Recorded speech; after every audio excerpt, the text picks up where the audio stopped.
Hello guys, welcome to my YouTube channel. So இந்த வீடியோவில் நம்ம எதை பற்றி பார்க்க போகிறோம்னா பஞ்சாயத்து செக்ரட்டரி வேலையை பற்றி தான். ஸோ இந்த பஞ்சாயத்து செக்ரட்டரி வேலையில் ஒரு வேளை நீங்கள் செலக்ட் ஆகிட்டிங்கன்னா நீங்கள் செலக்ட் ஆனோடனே உங்களுக்கு வேலை கொடுத்துருவாங்களா, உங்களுக்கு ட்ரைனிங் கொடுப்பாங்களா, ட்ரைனிங் கொடுத்து ட்ரைனிங் போகிற எல்லாருக்கும் கன்ஃபார்மாக வேலை உண்டா, அதே மாதிரி நீங்கள் வேலையில் போய் ஜாயின் பண்ணிடுறீங்க, நீங்கள் ஜாயின் பண்ணுறது பெர்மனன்ட் ஜாபா டெம்ப்ரவரி ஜாபா, ஒரு வேளை டெம்ப்ரவரியாக இருந்தால் எத்தனை வருஷம் கழிச்சு உங்களை பெர்மனன்ட் பண்ணுவாங்க, ஸோ பெர்மனன்ட் கன்ஃபார்மாக பண்ணுவாங்களா பண்ண மாட்டாங்களா, அதே மாதிரி உங்களோட சேலரி என்ன, உங்களுக்கு லீவ் எப்படி கொடுப்பாங்க, இப்போ நீங்கள் உமனாக இருந்தீங்கன்னா உங்களுக்கு மெட்டர்னிட்டி லீவெல்லாம் இருக்குமா, ஸோ உங்களுக்கு ரிட்டைர்மெண்ட் எந்த வயசு, இந்த மாதிரி உங்களுக்கு பஞ்சாயத்து செக்ரட்டரியை பற்றின நிறையா டவுட்ஸ் இருக்கும். ஸோ இப்போ உங்களுக்கு ஸ்க்ரீனில் தெரிகிறது 2023, இதுக்கு முன்னாடி பஞ்சாயத்து எலெக்ஷன் வந்து 2023 வந்துச்சு. ஸோ அப்போ வேலைக்கு போகிற எல்லாருக்கும் ஒரு ஹேண்ட் புக் அப்படிங்கிறது, ஸோ இந்த வேலையை பற்றின ஃபுல் டீட்டெயில்ஸ் வந்து செலக்ட் ஆன எல்லாருக்கும் கவர்மெண்ட்லேருந்து கொடுத்தாங்க. இந்த புக் வந்து எந்த ஏரியா ஸ்பெசிஃபிக்னு பார்த்தீங்கன்னா திருவள்ளூரில் கொடுத்தது. ஸோ இதுதான் வந்து எல்லா தமிழ்நாடு ஃபுல்லாகவே வந்து இந்த ஒரே புக் தான். ஸோ இந்த மாதிரி உங்களோட நிறையா கொஸ்டினுக்கு இந்த ஒரே ஒரு வீடியோ உங்களுக்கு ஆன்சர் கொடுக்கும்னு நான் நம்புகிறேன். ஸோ இந்த வீடியோ நான் பேசிக்காக எதுக்கு போகிறேன்னா, இப்போ தான் நீங்கள் எல்லாருமே அட்டன் பண்ணியிருக்கீங்க, நிறைய பேருக்கு நிறைய டவுட் இருக்குது.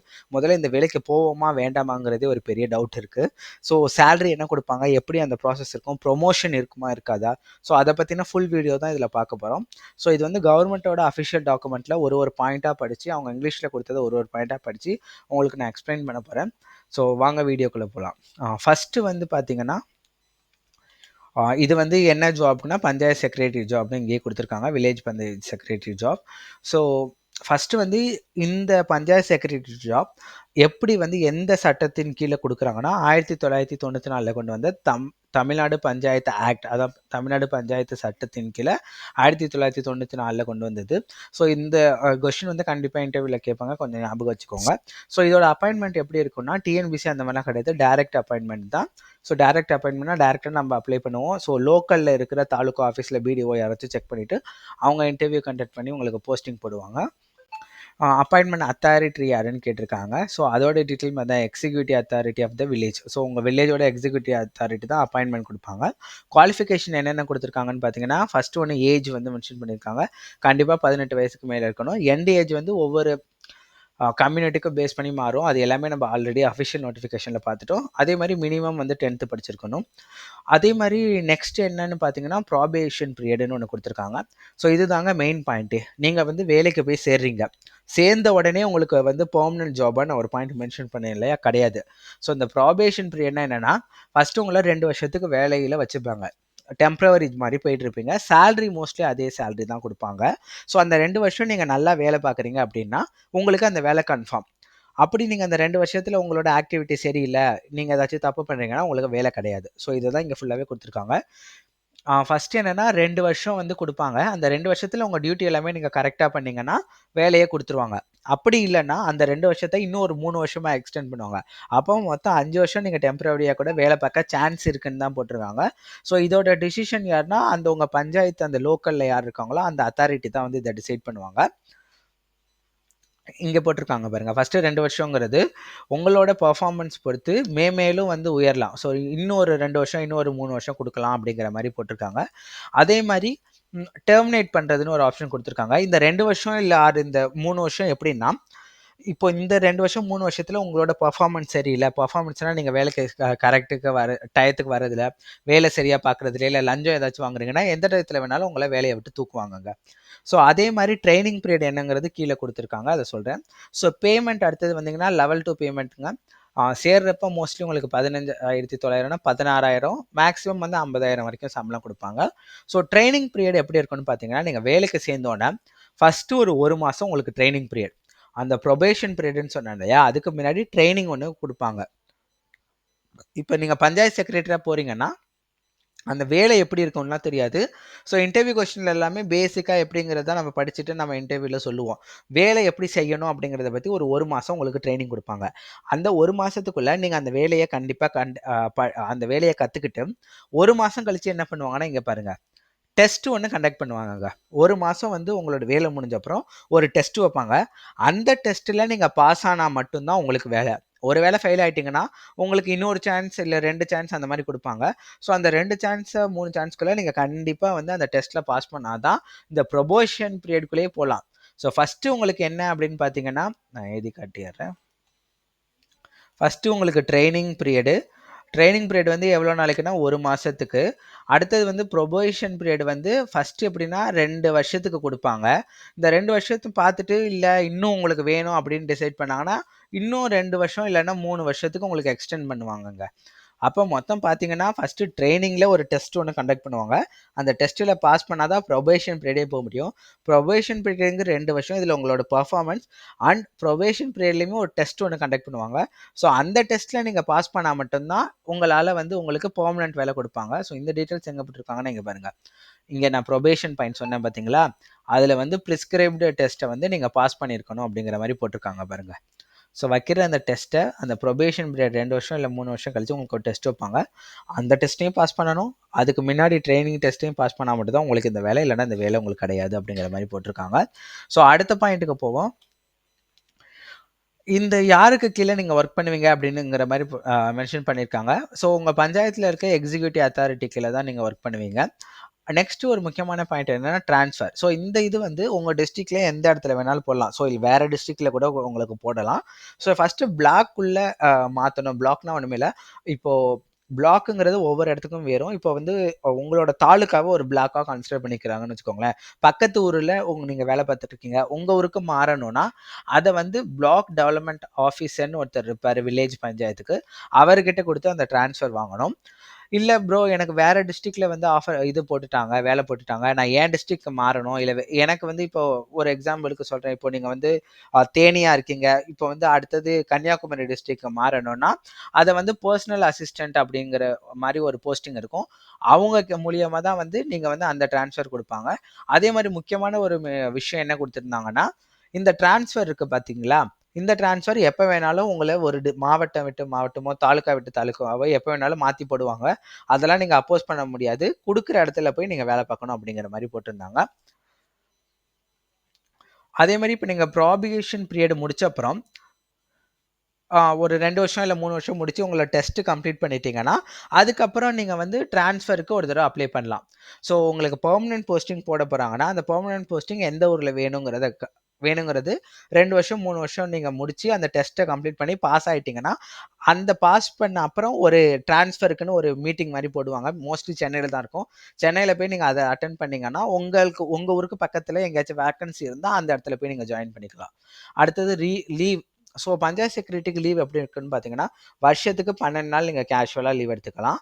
அது இல்லாமல் மெடிக்கல் லீவ் இருக்கும். மெடிக்கல் லீவ் கண்டிப்பாக மெடிக்கல் சர்டிஃபிகேட் கொடுக்கணும். அது இல்லாமல் 30 நாள் வந்து பேமெண்ட் இல்லாமல் இங்கே இந்த பாயிண்ட் பார்த்தீங்கன்னா 30 days வந்து வித்தவுட் பேமெண்ட் பெர் இயர். ஒரு வருஷத்துக்கு ஒரு மாதம் காசு கொடுக்காம நீங்கள் லீவ் எடுத்துக்கலாம். ஸோ காசோட உடைய லீவு ஜென்ஸுக்கு வெறும் 12 நாள். அது இல்லாமல் மெடிக்கல் லீவ் கொடுத்துருக்காங்க. லேடிஸ்க்கு பார்த்தீங்கன்னா 2 குழந்தைங்களுக்கு கீழே இருக்கிறவங்க. ஸோ நீங்கள் ஃபர்ஸ்ட் 2 குழந்தைங்களுக்கு 1 வருஷம் லீவ் எடுத்துக்கலாம். ஸோ இது வந்து ஜென்ரலாக வந்து 1 வருஷங்கிறது கவர்மெண்ட்லேயே கொண்டு வந்தது தான். பட் இது எப்படின்னா ஃபர்ஸ்ட் குழந்தை செகண்ட் குழந்தை பெற்றுக்கிறீங்கன்னா 1 வருஷம் லீவ் எடுத்துக்கலாம் பேமெண்ட்டோட. தேர்டு குழந்தைக்கு பேமெண்ட் கொடுக்க மாட்டாங்க அப்படிங்கிற மாதிரி தான் போட்டு மென்ஷன் பண்ணியிருக்காங்க. ஸோ ரிட்டைர்மெண்ட் எப்போ ஆவீங்கன்னா 60 வயசுல ரிட்டைர்மெண்ட் கொடுத்துருக்காங்க இந்த போஸ்டிங்க்கு. அதே மாதிரி இந்த 2 வருஷத்துல எப்படி பெர்மனன்ட் பண்ணுவாங்க, இல்லை வேலை பெர்மனன்ட் ஆன அப்புறம் உங்களுக்கு நீங்கள் ஏதாச்சும் ஒரு பிரச்சனை பண்ணுறீங்கன்னா அதுக்கு வந்து பெனால்ட்டிஸ் அப்படிங்கிற மாதிரி ஒன்று போடுவாங்க. இது மேஜராக எல்லா கவர்மெண்ட் ஜாப்லேயும் போடுவாங்க. இது 2 பெனால்ட்டி இருக்குது. மைனர் மேஜர்னு 2 தான் பிரிச்சிருக்காங்க. ஸோ மைனர் பெனால்ட்டி அப்படி ஏதாச்சும் பண்ணிங்கன்னா உங்களுக்கு மெயினாக என்ன பண்ணுவாங்கன்னா உங்களோட இன்க்ரிமெண்ட்டை வந்து தடுத்து வச்சுருவாங்க. ஸோ அதுக்கேற்ற மாதிரி சின்ன சின்ன பனிஷ்மெண்ட் இல்லை ஏதாச்சும் ஒர்க்கில் வந்து மாற்றலாம். ஸோ நீங்கள் மேஜராக ஏதாச்சும் பெனால்ட்டி பண்ணுறீங்க, மேஜர் பெனால்ட்டினா லஞ்சம் வாங்குறது அந்த மாதிரிலாம் நீங்கள் போயிட்டீங்கன்னா உங்களோட இன்க்ரிமெண்ட் வந்து கண்டிப்பாக நிப்பாட்டிடுவாங்க. ஒரு லஞ்சம் வாங்குறீங்க, இல்லை ஏதாச்சும் ஒரு ஊழல் பிரச்சனையில சிக்கிறீங்க அப்படின்னா கண்டிப்பாக உங்களோட பே லெவல் இருக்குது பார்த்தீங்களா, பே லெவலை கம்மி பண்ணிடலாம்.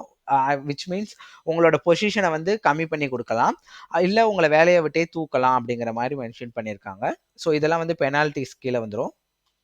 அடுத்தது நான் இது வந்து முக்கியமான பாயிண்ட் மட்டும் தான் சொல்லிட்டு இருக்கேன். ஃபுல் டாக்குமெண்ட் லிங்க் வேணும்னா கண்டிப்பாக கமெண்ட் பண்ணுங்கள். நான் உங்கள் மெயில் ஐடிக்கு ஃபுல் டாக்குமெண்ட் லிங்க் அனுப்புகிறேன். ஆமாம். அடுத்தது என்ன பார்த்தீங்கன்னா சஸ்பெண்ட் பண்ணுறது. ஸோ சஸ்பெண்ட் பண்ணுறதுனா எல்லாமே தெரியும். இது வந்து சஸ்பெண்ட் பண்ணுறது எப்படின்னா ஃபஸ்ட்டு உங்கள்கிட்ட வந்து என்கொயரி நடத்துவாங்க. அந்த என்கொயரியில் வந்து நீங்கள் கம்பல்சரி உங்கள் மேலே தான் வந்து பிரச்சனை, உங்கள் மேலே தான் தப்புன்னு தெரிஞ்சிச்சுன்னா சஸ்பெண்ட் பண்ணுவாங்க. ரெண்டாவது என்னென்னா ஏதாச்சும் கிரிமினல் அஃபென்ஸ் ஒரு கொலை குற்றம் எதுலையாச்சும் நீங்கள் ஈடுபடுறப்ப உங்களை சஸ்பெண்ட் பண்ணுறதுக்கான அத்தாரிட்டி உங்களோட சுப்பீரியருக்கு இருக்குது அப்படிங்கிற மாதிரி போட்டிருக்காங்க. ஆமா. இது வந்து இவ்ளோ தான். ஸோ இந்த டீட்டெயில்ஸ்லாம் பார்த்தீங்கன்னா, இப்போ ஒரு வேள உங்கள சஸ்பெண்ட் பண்றாங்க அப்படின்னா, அதுக்கு எப்படி நீங்க அப்பீல் போட முடியும்? அப்படிங்கிற மாரியான டீட்டெயில்ஸ் குடுத்துருக்காங்க. ஸோ இதெல்லாம் தேவையில்ல. ஸோ இந்த வேலையில நீங்க பேசிக்கா தெரிஞ்சுக்க வேண்டியது என்னன்னா, ஃபர்ஸ்ட்டு உங்களுக்கு வந்து இன்டர்வியூ போய் அட்டெண்ட் பண்றீங்களா? இன்டர்வியூ முடிச்சு ஒரு வேள செலக்ட் ஆனா கூட, நீங்க வேலைக்கு சேர்றப்ப ஃபர்ஸ்ட்டு 1 மாசம் வந்து நீங்க ட்ரெய்னிங் மாரி பண்ணணும். ட்ரெய்னிங் முடிஞ்சோனே ஒரு டெஸ்ட் வைப்பான். அந்த டெஸ்ட்ல பாஸ் பண்ணிட்டீங்கன்னா, அடுத்தது 2 வருஷமோ, இல்ல 3 வருஷமோ, இல்ல 5 வருஷத்துக்கு ஒரு ப்ரொபேஷன் பீரியடுங்கிற மாரி ஒண்ணு போடுவான். அது எப்படின்னா, நீங்க டைரக்ட்டா வந்து பஞ்சாயத்து ஆஃபீஸ்ல போய் வேலை பார்ப்பீங்க. அப்போ உங்களோட நடத்தைய பொறுத்து, நீங்க எப்படி வேலை பார்க்குறீங்க அப்படிங்கிறத பொறுத்து, உங்கள பெர்மனன்ட் பண்ணுவான். பெர்மனன்ட் பண்றதுக்கு முன்னாடி கண்டிப்பா உங்களுக்கு ஒரு டெஸ்ட் வைப்பான். அந்த டெஸ்ட்டையும் எழுதி நீங்க பாஸ் பண்ணிட்டீங்கன்னா மட்டும் தான் பெர்மனன்ட் குடுப்பான் அப்படிங்கிற மாரி போட்டிருக்காங்க. ஸோ அந்த 2 வருஷம் முடிச்சு அந்த டெஸ்ட் எழுதி பாஸ் பண்ணி பெர்மனன்ட்டா நீங்க போறப்ப, உங்களுக்கு வந்து ஒரு ட்ரான்ஸ்ஃபர்ங்கிற மாரி ஒண்ணு குடுத்துருக்கான். நீங்க எந்த ஒரு உங்க ஊர் பக்கத்துல எங்கேயாச்சும் ட்ரான்ஸ்ஃபர் வேணும்னா மாத்திட்டு போலாம். ஸோ அதே மாரி இந்த பஞ்சாயத்து செக்ரட்டரியில கொஸ்டின்ஸ் வந்து நெறைய கேட்டுக்கிட்டே இருக்கீங்க. இதுல வந்து 70% ஆஃப் வேலை உங்களுக்கு எப்படி இருக்குன்னா, கம்ப்யூட்டர் மட்டும் தான். ஸோ நெறைய பேர் வந்து கம்ப்யூட்டர் முக்கியமா ப்ரோ அப்படின்லாம் கேட்டிருந்தாங்க. நான் ஸ்கிரீன்ஷாட் கூட எடுத்து வச்சிருக்கேன்னு நெனைக்கிறேன். ஆமா இந்த பாருங்க. ஸோ கம்ப்யூட்டர் பத்தி எனக்கு ரொம்ப யூஸ் பண்ண தெரியாது. கம்ப்யூட்டர் முக்கியமா அப்படிங்கிற மாரி நம்ம சப்ஸ்கிரைபர் ஒருத்தர் கேட்டிருந்தாங்க. ஸோ இந்த ஜாப் வந்து 70% கம்ப்யூட்டர்ல தான் நீங்க வேலை பார்ப்பீங்க. பேலன்ஸ் இருக்க 30% மட்டும் தான் ஃபீல்டுல போய் அதாச்சும் ஊருக்குள்ள போய் சுத்தி பார்த்து அந்த மாரி வேலையெல்லாம் இருக்கும். ஸோ 70% ஜாப் ஒர்க் உங்களுக்கு எப்படின்னா, மேஜரா உங்களுக்கு என்னன்னா, இப்போ ஒரு 100 நாள் வேலைய எடுத்துக்கிட்டீங்கன்னா, 100 நாள் வேலை ஒர்க் பண்றாங்க இல்லையா? அவங்கள போய் ஃபோட்டோ எடுத்து உங்களுக்கு அந்த மேனேஜ்மெண்ட் 100 நாள் வேலையோட சூப்பர்வைசர்ன்னு ஒருத்தவங்க இருப்பாங்க. அவங்கள வந்து அந்த வேலை பார்க்குற இடத்துலயே ஃபோட்டோ எடுத்து உங்களுக்கு அனுப்பிடுவாங்க. உங்களோட வேலைன்னா அந்த ஃபோட்டோ எல்லாத்தையும் அப்லோட் பண்றது. அதே மாரி இப்போ ஒரு வீடு கட்டுறாங்கன்னா, அந்த வீடு கட்டுறதுக்கான இதா இருக்கட்டும், டீட்டெயில்ஸா இருக்கட்டும், அந்த டீட்டெயில்ஸ் எல்லாமே நீங்க தான் வெப்சைட்ல போய் அப்ளை பண்ணணும். அதுக்கப்புறம் வேற என்னன்னா, இப்ப கவர்மெண்ட்லேருந்து ஒரு ரூ. 1,00,00,000 உங்க ஊருக்கு குடுத்துருக்காங்க அப்படின்னா, அந்த ரூ. 1,00,00,000 நீங்க நெறைய செலவு பண்ணுவோம் இல்லையா? என்னென்ன விஷயத்துக்குலாம் செலவு பண்ணியிருக்கோம் அப்படிங்கிற டீட்டெயில்ஸ நீங்க போய் அப்லோட் பண்றதா இருக்கட்டும். அப்புறம் ஒரு எக்ஸெல் ஷீட் எக்ஸெல் மோஸ்ட்லி எல்லாருக்கும் தெரியுமான்னு தெரியல. ஸோ ஒரு எக்ஸெல் ஷீட்ல நீங்க என்னென்ன செலவெல்லாம் பண்ணியிருக்கீங்க அப்படிங்கிறத போட்டு நீங்க அந்த டேட்டா எல்லாம் ஸ்டோர் பண்ணி வச்சுக்கணும். அப்புறம் ஒரு லெட்டர் பேட் மாரி போட்டு அந்த லெட்டர்ல உங்களுக்கு டைப் பண்ண தெரிஞ்சிருக்கணும். வேர்ட் டாக்குமெண்ட் யூஸ் பண்ண சொல்லியிருக்கணும். பிடிஎஃப் யூஸ் பண்ண தெரிஞ்சிருக்கணும். அப்புறம் இன்னொரு முக்கியமான விஷயம்னா, உங்களுக்கு வந்து நெறைய டாக்குமெண்ட் இருக்கும். ஃபோட்டோ அது இதுன்னு நெறைய டாக்குமெண்ட் உங்க கையில இருக்கும். அது எல்லாத்தையுமே மெயில் மூலியமா உங்க மெயில் ஐடிலேருந்து உங்க சுப்பீரியருக்கு, இப்ப தாலுகா ஆஃபீஸ்க்கு அப்படி அனுப்ப தெரிஞ்சிருக்கணும். ஸோ இது பேசிக்கா இது இல்லாம ஸ்கேன் எப்படி எடுக்கிறது, பிரிண்ட் எப்படி எடுக்கிறது, ஒரு ஜெராக்ஸ் எப்படி எடுக்கிறது, இதெல்லாம் பேசிக்கா தெரிஞ்சிருக்கணும். ஸோ உங்களுக்கு வந்து எக்ஸெல் பத்தி வீடியோ வேணும். எக்ஸெல் எப்படி அடிஷன் பண்றாங்க, எக்ஸெல் எப்படி டேட்டா எல்லாம் போடுறாங்க, இல்ல ஒரு மெயில் எப்படி அனுப்பணும், அந்த மாரி டீட்டெயில்ஸ்லாம் வேணும்னா கண்டிப்பா கமெண்ட் பண்ணுங்க. நான் கம்ப்யூட்டர் பத்தின ஃபுல் வீடியோ வந்து உங்களுக்கு போடுறேன். ஸோ வேற ஏதாச்சும் டீட்டெயில்ஸ் வேணும்னா கூட கமெண்ட் பண்ணுங்க. நான் முடிஞ்ச அளவுக்கு அஃபிஷியல் வெப்சைட்ல தேடிட்டு ஒன்லி அஃபிஷியல் என்ன சொல்லியிருக்காங்களோ அத மட்டும் தான் ஷேர் பண்றேன். இன்னொரு முக்கியமான விஷயம் வந்து இன்னுமே வந்து இன்டர்வியூக்கு கால் பண்ணல யாருமே. நெறைய யூடியூப்ஸ்ல அந்த தம்ப்நெயில்ல இன்டர்வியூ ரிசல்ட் வந்துட்டு அப்படின்னு ஏன் போடுறாங்கன்னா, அவங்களுக்கு வியூஸ் வரணுங்கிற ஒரே காரணத்தினால போடுறாங்க. அத பார்த்து ஏமாறாதீங்க. கண்டிப்பா வந்து இன்டர்வியூ ரிசல்ட் வந்துட்டுனா நான் இன்ஃபார்ம் பண்றேன். So thank you. Have a great day. Bye by.